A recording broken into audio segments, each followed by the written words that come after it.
Институтот на сметководители и овластени сметководители на Република Македонија во Кичево организираше јавна расправа на која присуствуваа голем број на сметководители и представници на сметководствени бироа, при што беше дебатирано околу предложените најниски цени за книговодствени услуги на овој институт. Беше разговарано и околу договорот за имплементирање на предложениот тарифник, како и за предлозите за казнени одредби за непочитување на истиот.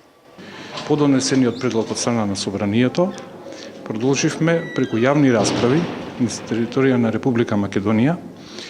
Ги посетуваме сите градови, сакаме да опфатиме цела Република територија, да биде тоа направено на еден најтранспарентен начин, да бидат запознаени сите колеги, и не само колеги, ги повикуваме и сите други заинтересирани лица, правни, физички лица, кои што сметаат дека може да допринесат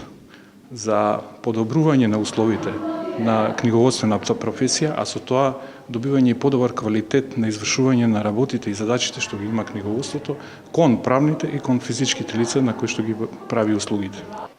Претходно јавни расправи на оваа тема се одржаа во Прилеп, Струмица, Кавадарци и Штип, а по Кичево продолжуваат во Куманово, Гостивар, Гевгелија, Струга, Охрид и Велес, а во вторник во Скопје ќе се одржи и третата јавна расправа за да се добијат што подобри идеи и предлози како би можело да профункционира минималниот надомест за трошоци за книговодствени услуги.